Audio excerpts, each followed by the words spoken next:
welcome everybody for joining us today.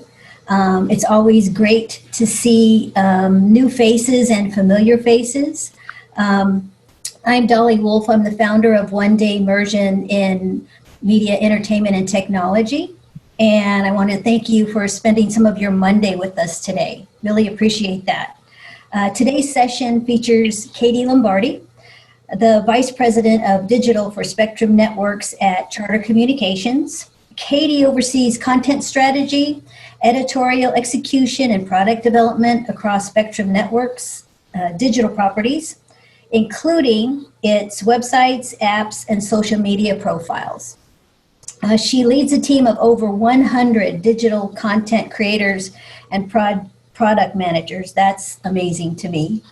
And I had the great pleasure of first meeting Katie at last year's ODI Fall Conference in New York City. Katie participated in our opening panel, Welcome to the Industry, and she spoke so highly of her organization, her coworkers, and her role.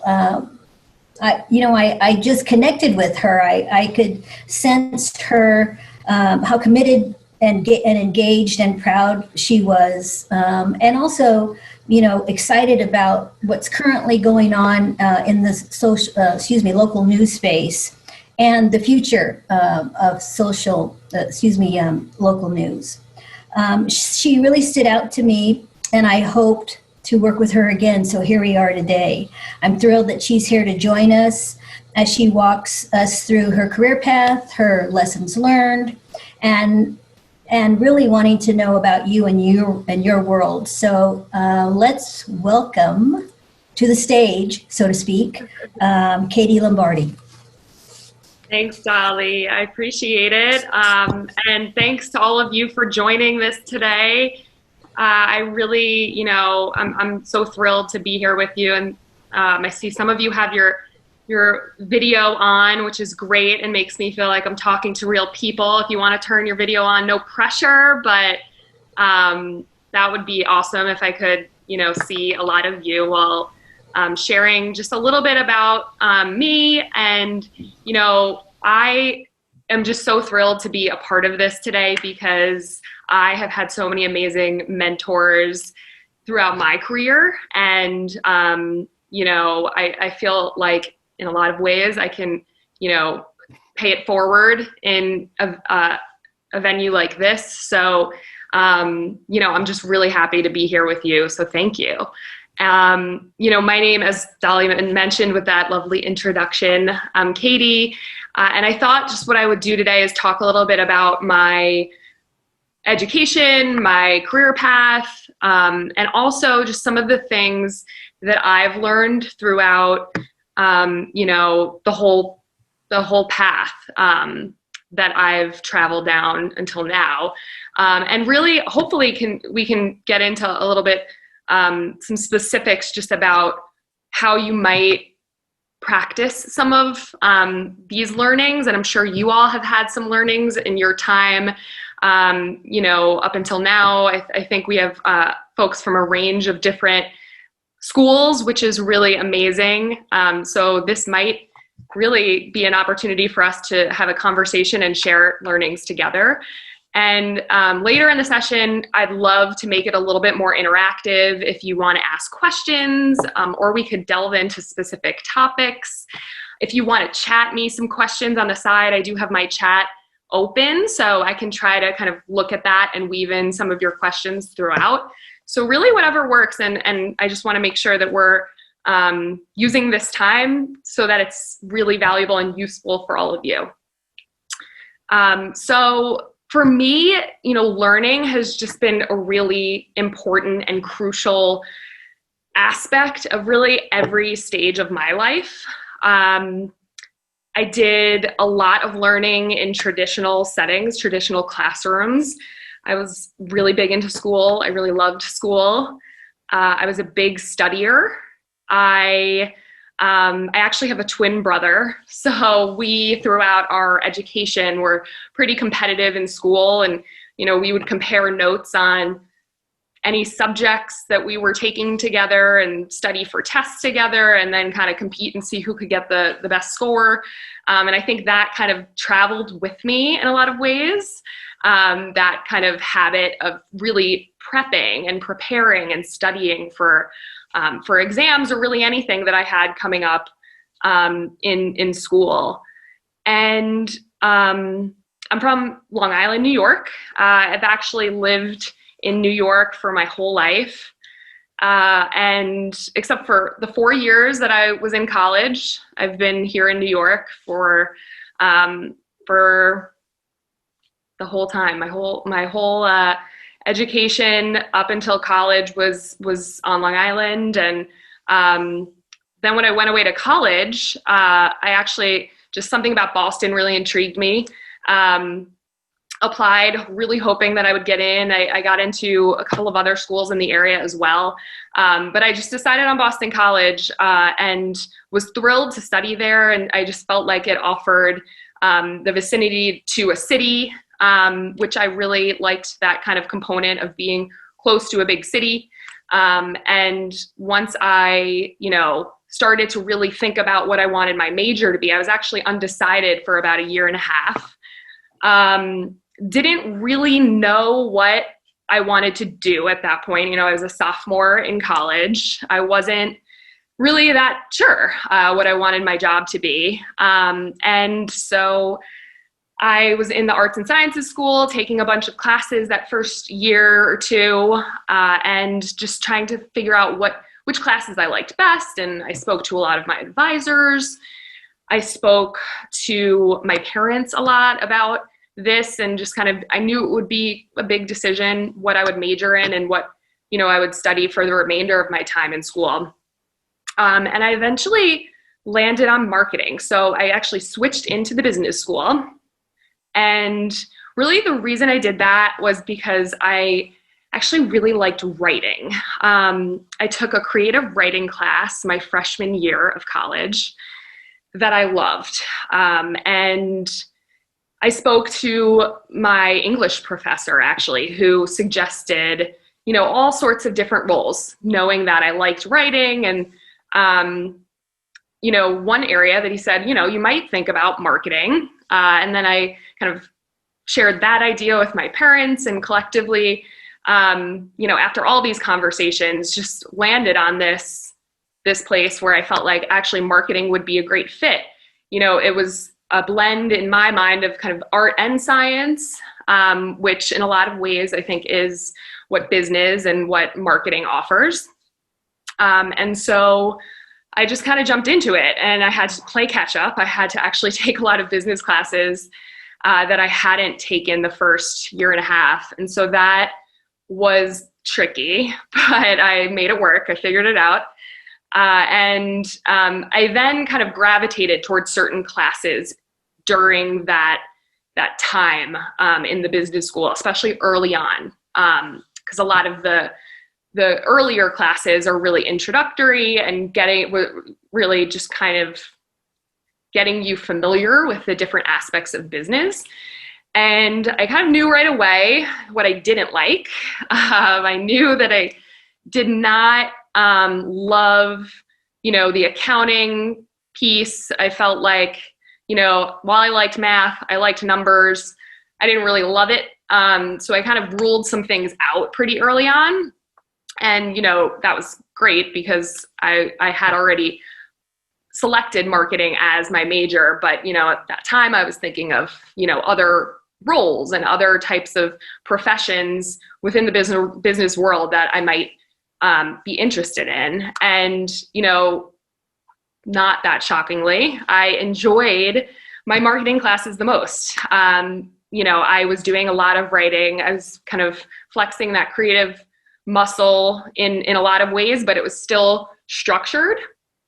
And there were, case studies that we were reading about all sorts of different companies and exercises that we were doing together in groups, which I just found fascinating. I remember we actually, in one of my advertising classes, we went to a local pizzeria in the Boston area, and we split up into groups, and each group had to come up with a brand campaign for this local pizzeria. And it was a real place. We went there as a class, we ate pizza there.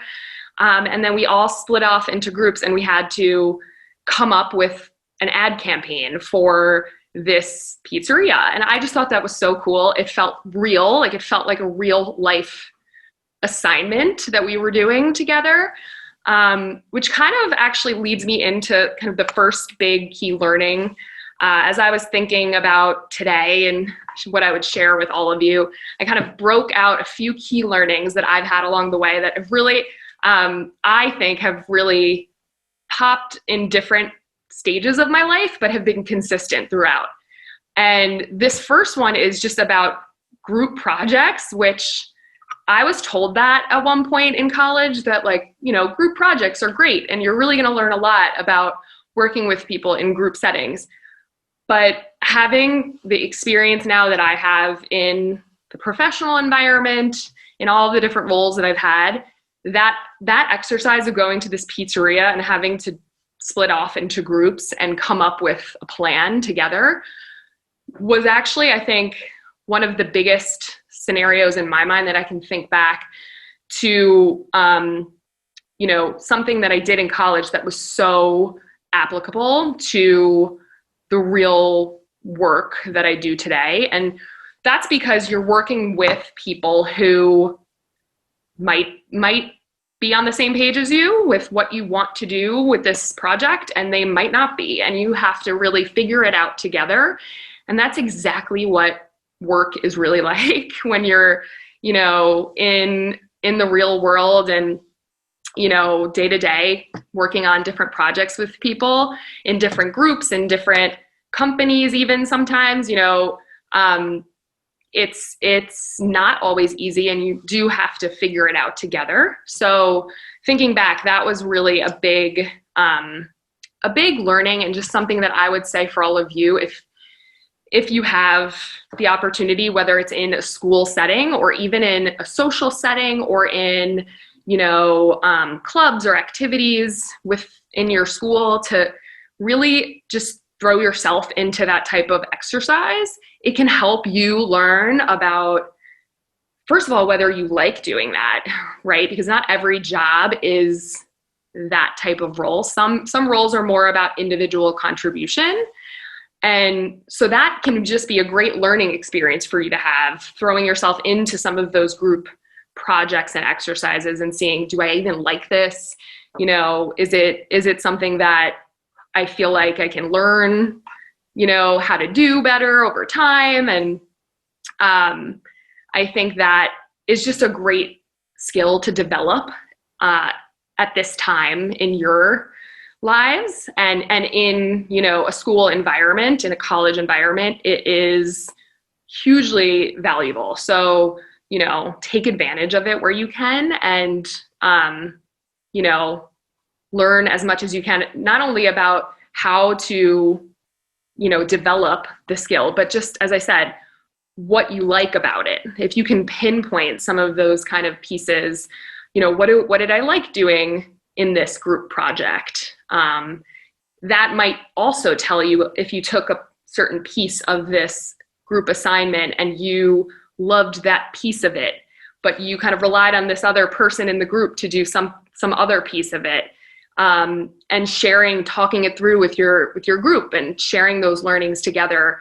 It can be really helpful to figure those things out in a group setting. And I'm just going to jump over to the chat. I see a question from Zafar, who's a finance major, or at least thinking of it. And marketing is not a required course, but according to your experience, should I take at least one? So, you know, it's very personal decision in terms of what courses you should take. I was kind of the opposite, right? So I was gearing my studies more towards marketing and less towards, you know, accounting and finance. But I took those classes just to get a sense for what they were like, and to kind of validate my hypothesis that I wanted kind of go all in with marketing. So I do think that there's a value in at least just trying it, or maybe it's not a full class. Maybe there's, a group that you can join on campus, or some lectures that you can go to, or some events that you can just go and like learn a little bit more about what marketing is about. And it might just help you formulate some more thoughts about what you want to do, or validate that, finance is for me, right? Like if you are pretty confident at this point, and you really are deciding between that and another class, I think there's a lot of probably factors that are going into that, but I don't think that it ever hurts to really try to spread, especially early on, spread a wide net and take some different classes so that you can, learn what you like, what you don't like. And yeah, I mean, it seems like there's a marketing club that you can attend their events. That's great. I think that type of thing is exactly, the right type of opportunity to explore. And that way you can just get a sense, right? And you might meet people who are hosting the event, who you can then, stay connected with, ask them questions, check in with them here and there, and learn that way, as opposed to, attending a class for a whole semester. I think that is a great idea. I think that's awesome.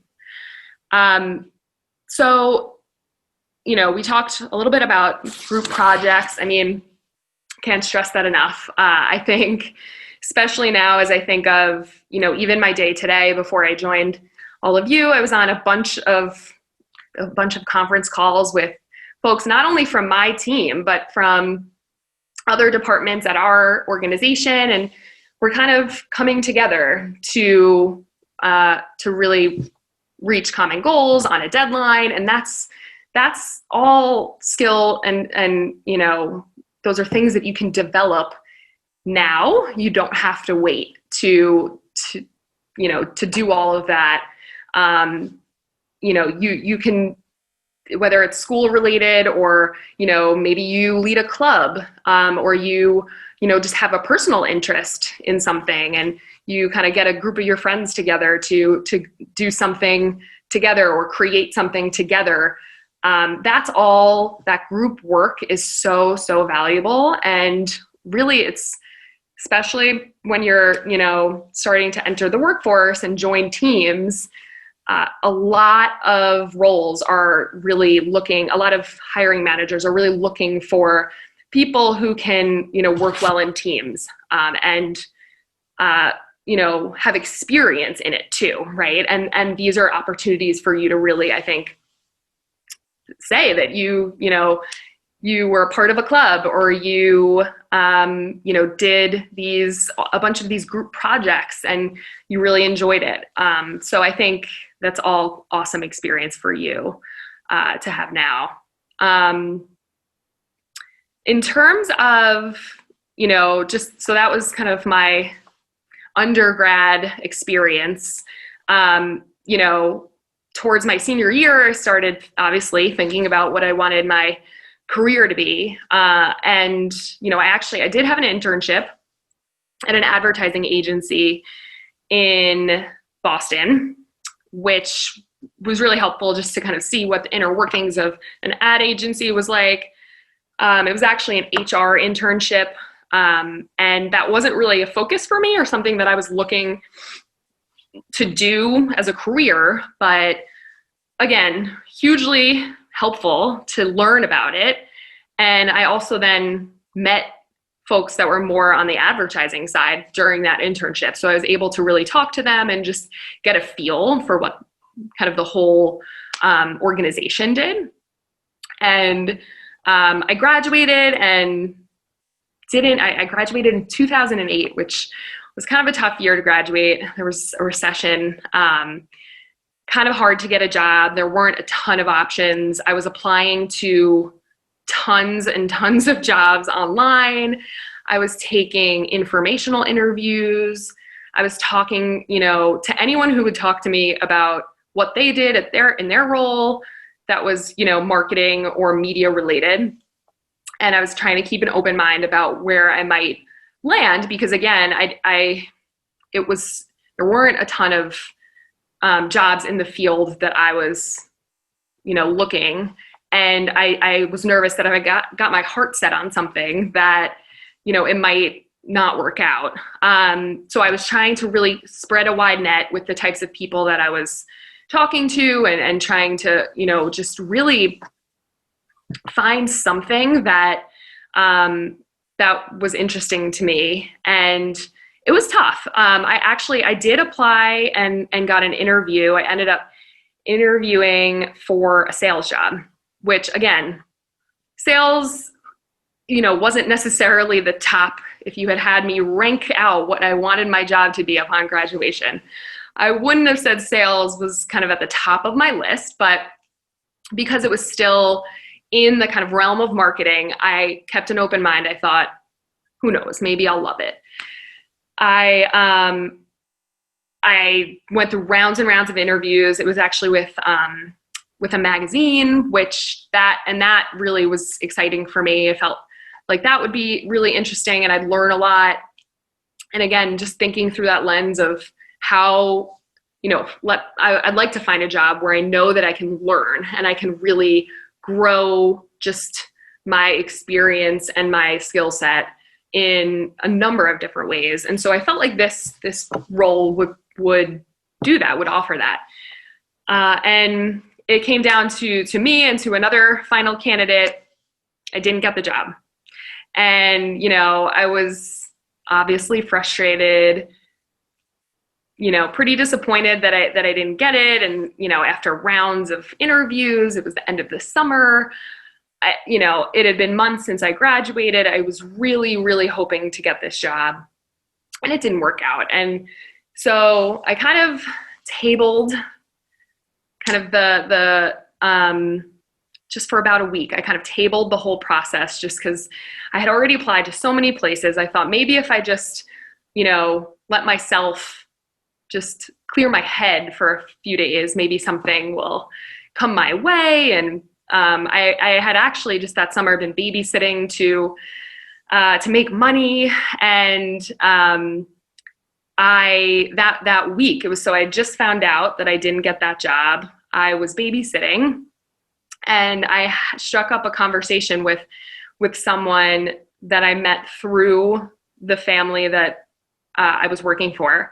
And they offered to help me. They asked, hey, you just graduated college. I think they knew that I just graduated recently, and they offered to help and submitted my resume to Madison Square Garden, where I ended up working for 8 years. So it was kind of this, it seemed like in a lot of ways, it just all worked out that I didn't get that job, that first job that I was bummed about. But the fact is that, something did just happen to come my way. And because, I really had put so much thought at that point into that specific job and what I liked about the idea of media and marketing. And I was really prepared to have this next round of interviews, which I ultimately went through with Madison Square Garden, and it worked out. So I got an entry-level job at Madison Square Garden, and I ended up working for that company for a number of years in a variety of different roles. And, I would say,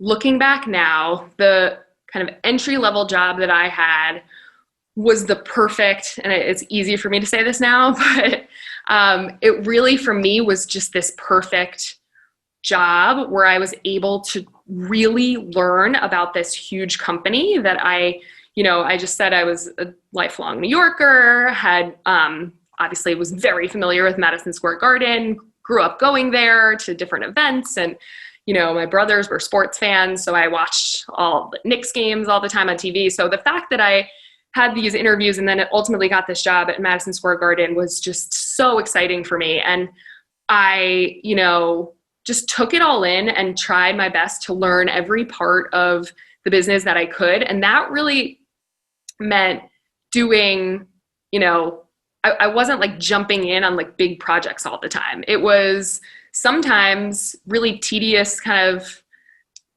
simple tasks that I was thrown. Because again, I was the new person on the team, and those tasks though actually really helped me learn about how a department works, how the whole company worked. And it was a marketing solutions job, which really what that was we worked with the ad sales group in the whole company to create packages for different divisions of the company to sell to potential sponsors. So we worked with entertainment, with sports, with media. So as I was doing, editing of documents and the simple things that were just helpful to other people on my team, I was getting to read all of these documents that I might not have been able to read if I was in a different role. And I was doing some things like actually formatting the PowerPoint so that the headlines were all the same size. And I was learning a lot about PowerPoint. So that was in and of itself a great kind of opportunity just to learn how to use some of these tools that, I was somewhat familiar with, but, not intimately. I wasn't a PowerPoint expert. But by the end of that job, I was. And I was learning, again, reading all of these presentations and talking to the sales team about how they were going to pitch these opportunities to potential sponsors, which was really, really helpful for me to just get a sense of what the whole company was about. And then from there, I moved on to a department called Strategic Partnerships, which was a client service role.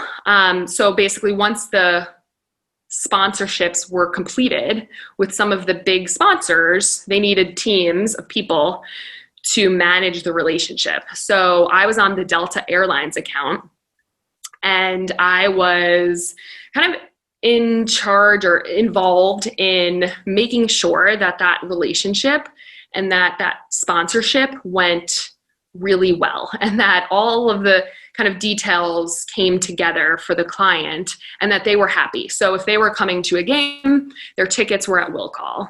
If they had, a billboard or a sign that featured their logo that needed to kind of show up in a certain place on a certain day, I was making sure that everything was squared away and that all of the approvals were routed, and that all happened, and that if there was a problem, and that's when I learned the most, is when there was a problem and you had to really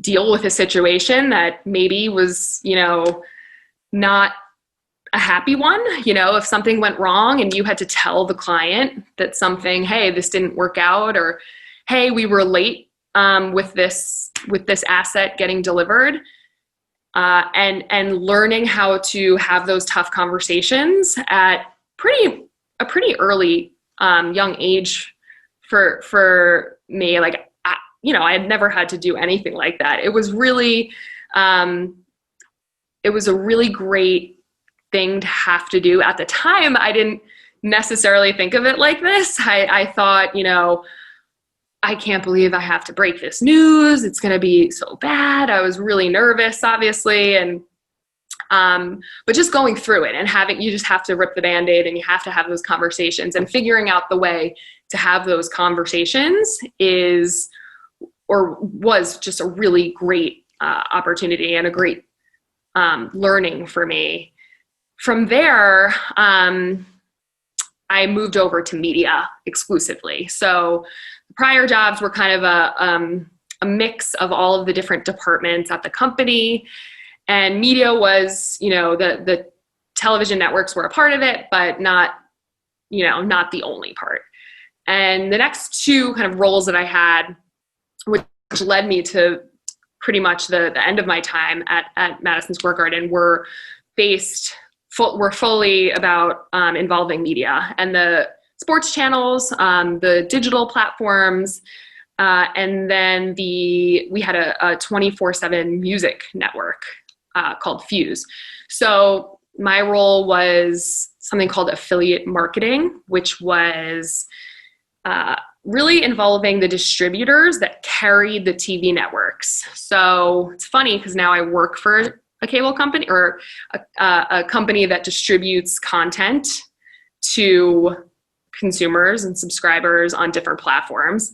But at the time I was on the network side. So I was partnering with companies like Time Warner Cable, DirecTV, AT&T, to create these marketing campaigns that would promote the services. So we would promote MSG networks and we'd promote Fuse on, all of these different marketing assets that the distributors offered. So totally different than my other jobs, and really, again, offered a huge learning opportunity. And that's really, I think, was the thread for me throughout all of these jobs, is I just learned so much because I was doing so many different types of things throughout my time.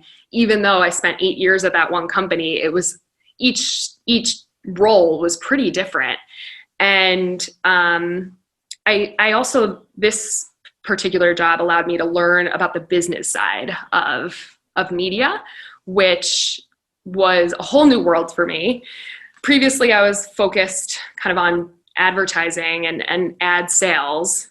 And this other kind of world opened up in terms of, learning about, the economics behind media and how it all worked, how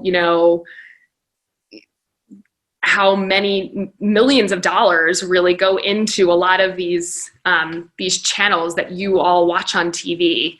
I had never really thought about how that all worked and how the network that I would watch on TV was actually making it to me. What were the economics there? But this job really allowed me to learn it all, and I spent a lot of time with lawyers and people at the company who I'd never really worked that closely with.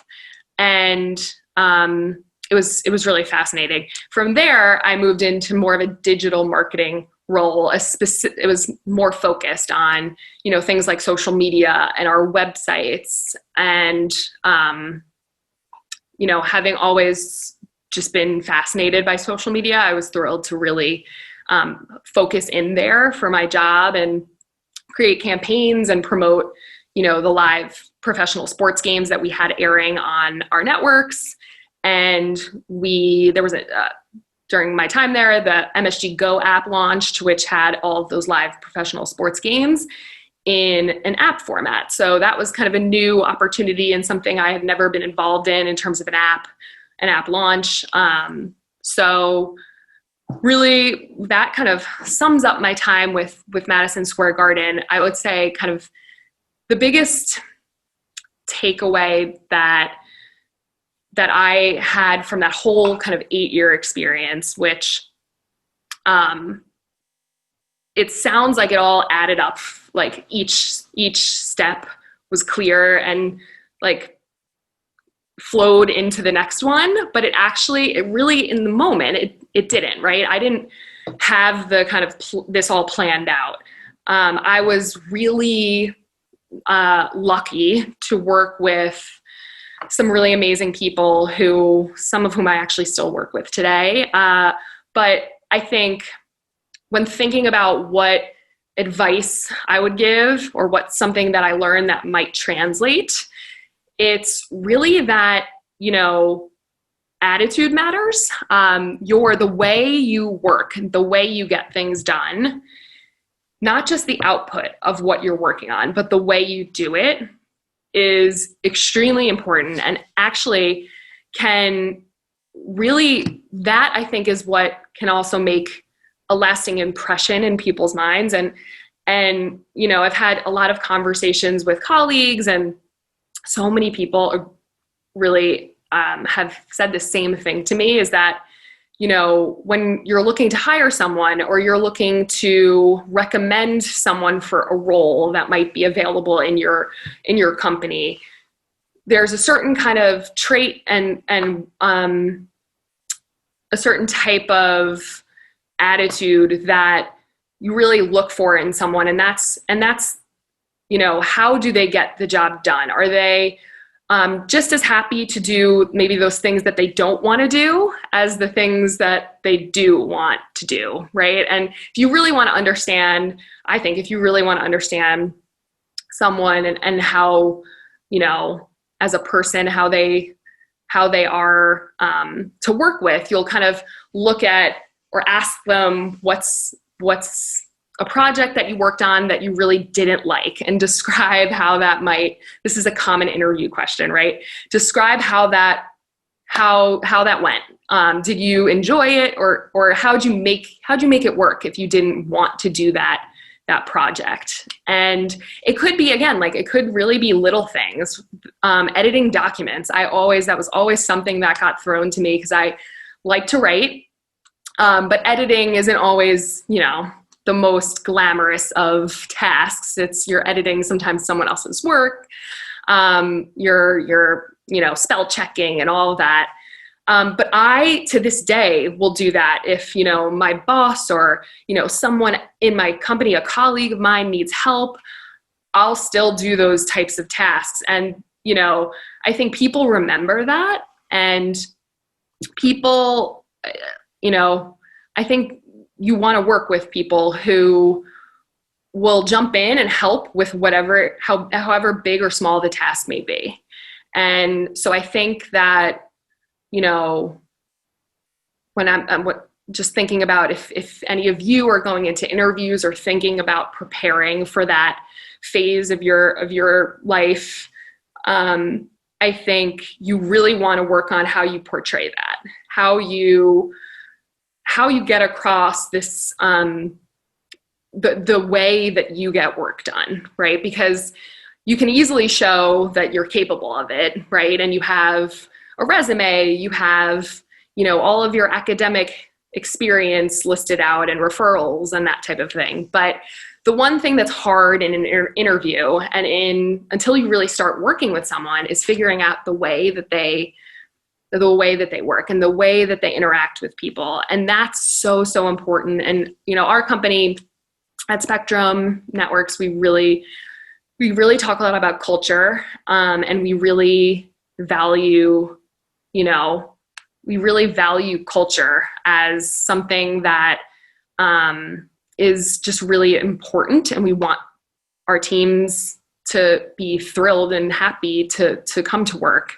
Or to be on a virtual conference call with their colleagues. And so, I think that is just such an important component when you think of hiring. And when you're joining a team, you want to, I imagine, you'd all want to join a team that has people who are excited to teach you and who has people who are excited to work with other people, or maybe, lend a helping hand or offer some advice. So that's, just as much as you're trying to kind of show the way you work and the way you are in a work environment, you can ask questions in an interview that you might get a feel for what the culture is like at the company that you're looking to join. And I think that that's, so important for you all to think about as you're entering the workforce. You want to work around people who want to be there and who want to work alongside other people, common goals, right? And it kind of all ties back to, that teamwork aspect as well. So think about that when you're talking in an interview setting. If you're, looking to get a sense for what their culture is like, you can really just ask that directly, or you can, talk more specifically about what are the dynamics when, what's it like when there's a deadline and, all the teams are working together towards a deadline? Do things get, I imagine things might get hectic. How does that work? And, you can kind of get a feel for what it's like to be there day in and day out by the types of questions that, that you ask in an interview. So I'm seeing some other questions. What do you say about weaknesses? It sounds simple, but very difficult. I imagine we're talking about just, being asked about weaknesses on a job interview. It's a tough question because you want to be honest, but, you also want to, you want to put your best foot forward and explain that you are, right for the job that you're interviewing for. And I think ultimately the interview, you should, I think, really be thinking of the interview process as a two-way process. So again, the company that you're interviewing with, the hiring manager or the HR rep who you're talking with, is trying to get a feel if you're right for the job, but the same is to be said about, your side of it. You want to make sure that you're, that you want to be a part of the organization that you're,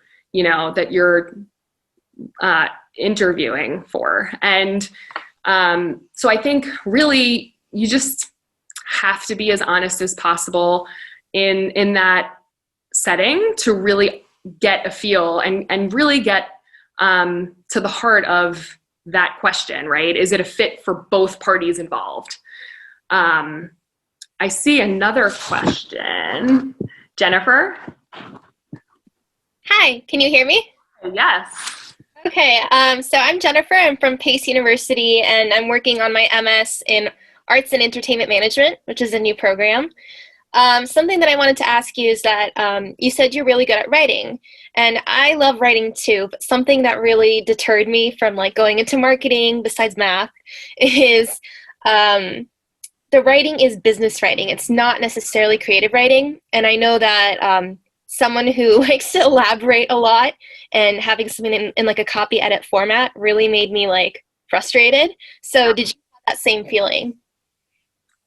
Yes, it is a different type of writing, that is for sure. I think, and just I did not go to law school, but from the conversations I've had with people who have gone to law school, that type of writing is also very different, right? So I think doing just the research to understand, writing is pretty broad. And so for me, I really enjoyed the creative writing kind of area, but then when it was important for me to take some marketing classes to kind of make sure that I liked, to your point, this type of writing that I would be asked to do in a marketing setting. And, in the real creative aspects of marketing, there's, creative services roles, there's marketing promos, you could be writing, television promos which scripting those is a whole different skill than creative writing or writing a case study. And so there are so many different types. And that's, again, why I do think, trying out different courses and also just talking to different professors. I mean, whether you're taking their classes or not, I imagine that there are, teachers assistants or professors or clubs that you can, join, or events that you can go to learn about, the different types of assignments that would be incorporated in a certain profession or in a certain class. And, I actually learned that I did like some of the business writing assignments that I got, even though it was so different from my creative writing class, which was, one quick prompt and you could really take it anywhere. I liked that with business, there was more structure in a lot of ways. And so once you learn the structure, you can really, you can get it down a little bit more. And, you know, again, I just liked learning that new way of writing. But it's not for everybody. And, you know, I would actually just encourage you to explore, you know, there's a lot of more creative aspects of writing involved in the marketing profession that aren't as business oriented. They're more, you know, someone with a creative background who majored in, you know, a communications or an arts and sciences degree might, you know, be right for this type of job, that would be writing a script for a promo or ads for, you know, a client, you know, who's advertising on social media or on a website. And so there's so many different types of writing that I would just encourage you to, you know, really explore and dig into the different kinds. And I'll, you know, share my information at the end of this. I am more than happy to help any of you and answer more questions, you know, through LinkedIn or email or, you know, any type of venue. I'm happy to go into more detail with anyone that has specific questions. So, thank you. Of course. So in terms of, I guess, just kind of more, just talking a little bit more about some learnings that I've had and some of the experience that I've had, you know, after I moved from MSG over to Spectrum Networks, where I am now, and I've been for about 4 years. And so how that role came about really was, it was a result of people I met in my time at MSG. So I was just offered this really amazing opportunity, and I took this role alongside my boss, who actually was joining the company at the same time, which was really great because it made it a little bit less scary, actually, because I was just at this other large company for 8 years, and I really liked it. I liked working there at MSG. And so to really make that change was a bit intimidating. And, you know, the fact that I knew other people and was, you know, taking on this opportunity with someone that I was comfortable with and someone that I knew really well was just really made it that much easier, although it wasn't easy. So, you know, it was a whole new company. So as Dolly mentioned earlier, we're a local news organization. So we are in 9 states, and we have local television stations across the country, websites. We just launched an app, which was a huge project that launched this past summer. And, you know, it was just a very different, while it was still media, it was still a lot of digital work that I was familiar with. It was being in a much larger company and a much different environment was, you know, it was very different. It was just like a intimidating experience that, you know, I really got through by asking for help, right? So it's just like another kind of tidbit that I would offer up is, if you are, you know, overwhelmed or you're not really sure how something works, don't be afraid to ask for help. Ask questions. That is how I got through that time. Early on, the first few weeks, there was so much coming at us, so much coming at me. I would take notes. I would study my notes at night. It's another kind of habit that I fell back on because I was always a big studier, is that I would write notes throughout the day of what I was learning, even if it was just new people I was meeting, new facts that I was learning about the company. and really just kind of writing them out and then rereading them, organizing them, helped me just wrap my mind around what I was working on. And then I would write out my questions. And so if I felt like there were these big kind of gaping holes in what I had written, I knew that I needed to go and ask someone to help me fill it in, or, go and review a conversation that I had had the week before because it just didn't make sense to me. So, asking for help and asking to really, just asking the questions that will help you get comfortable with, whatever it is, whether it's a job that you're interviewing for, a class that you're taking that you just feel like you're not fully understanding. And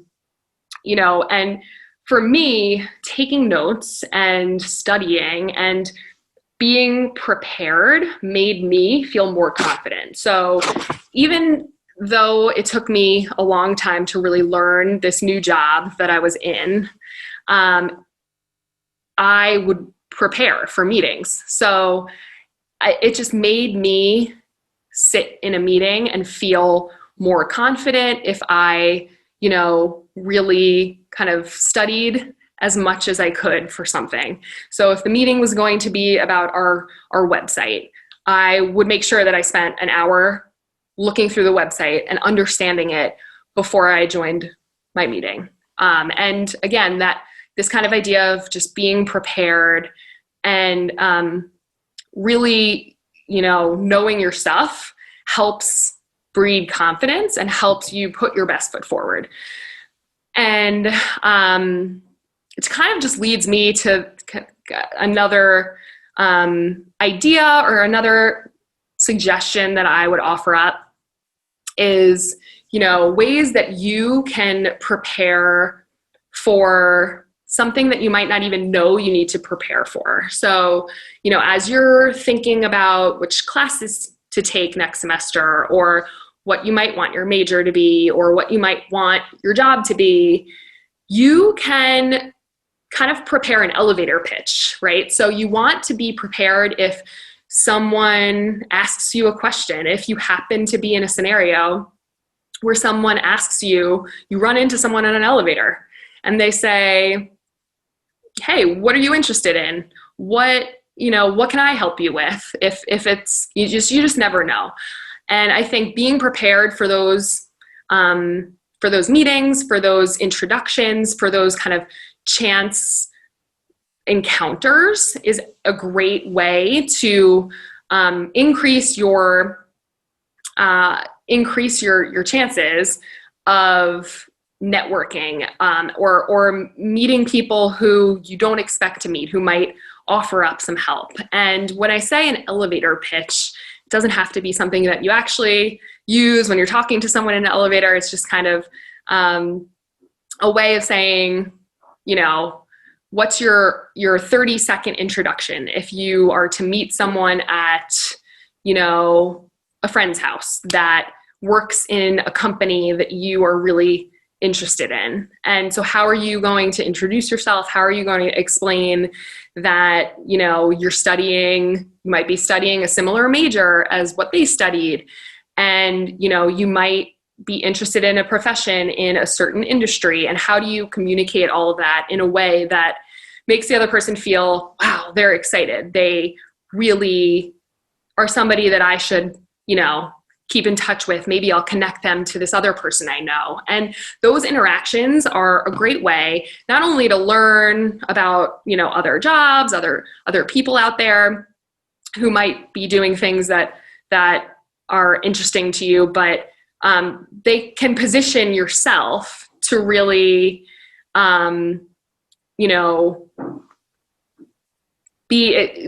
people talk about being in the right place at the right time.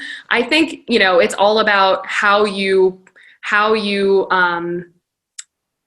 talk to the people that you meet in those chance encounters, and how you get across to them that, you are interested in what they do. And those are all kind of things that you can practice and you can prep for those kind of chance encounters.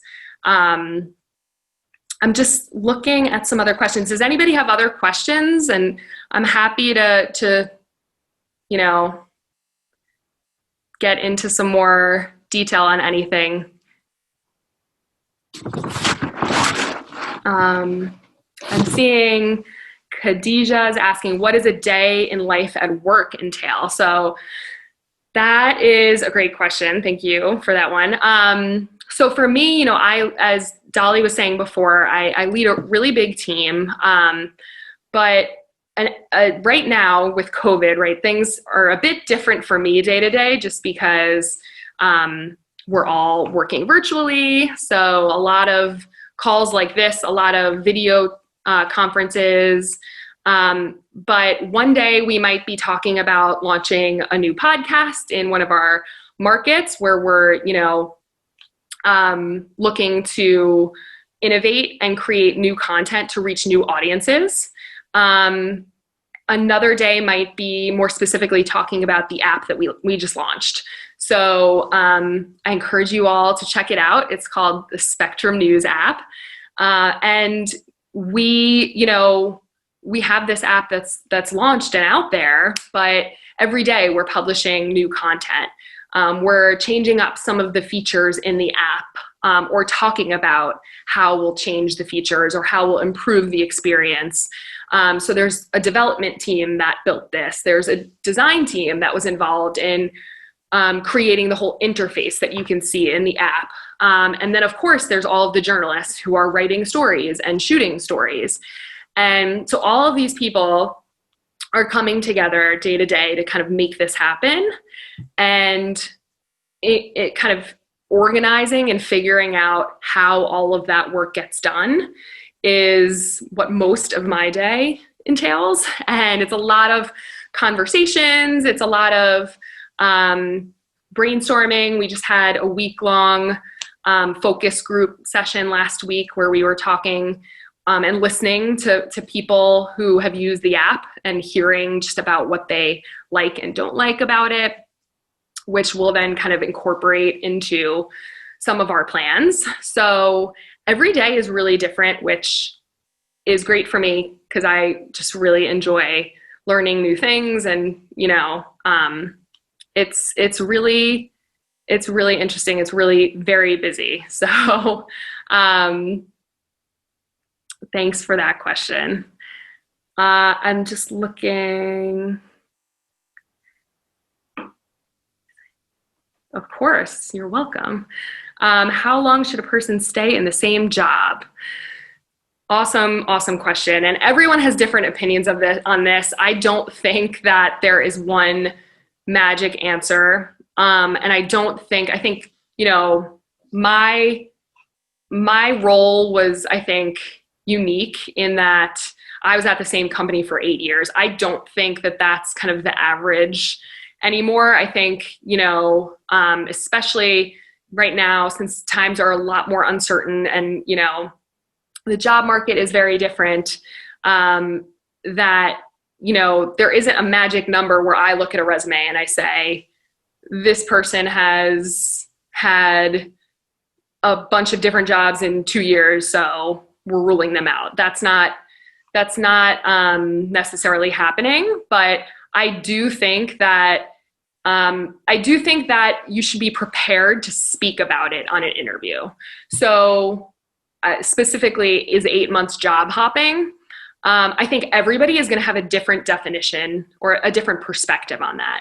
So I would be prepared, if I were you, to speak to it. So be proactive. You can even bring it up first on the interview and say, you know, I was at this job for 8 months and here's why I moved on. And, you know, if you kind of get ahead of it and just, you know, explain the reasoning, it might actually make more sense to the person who's interviewing you if it for some reason is a red flag for them. But I actually, you know, I don't, 8 months is not, you know, necessarily a red flag. Again, I think it all comes down to how you talk about it on an interview and what the kind of reasoning is that you decided to move on from that job. And I think that's really important that you're prepared to answer that question. thanks everybody for giving me all of your attention for the last hour. And as I mentioned before, you can find me on LinkedIn, Katie Lombardi. You'll see Spectrum Networks there, to just make sure that it's the right one. So feel free to shoot me a request and we can keep the conversation going. I would be more than happy to talk more there. And, you know, happy really to answer more questions or help in any way possible. So thank you so much. It's been great to get to know you. Thank you so much. Katie, thank you so much. We appreciate it very much. And thank you for your own personal little masterclass. No, I shouldn't say little, masterclass, because that was, I took 4 pages of notes that I will definitely use for future speaking, and great advice, great insight. You can never go wrong with real world information. So, and to the students, everybody who joined today, you know, you guys are the ones that are taking it upon yourself to do something extra, like attend things like this, you know, to what we call at ODI, help to build up your career tool belts. So good job. And we hope to see you at our next session, which features, her name is Christy Tanner, and she is the GM of CBS News Digital, another digital executive woman in the industry. So we'll be sending out information about that. Listen, Katie's offered to keep the conversation going. You got to take her up on it and keep in touch. So thanks, everybody. Please stay safe. Wear the mask. Don't forget to vote. And let me know if there's anything I can do for you, Dolly, at One Day Immersion. So take care, everybody.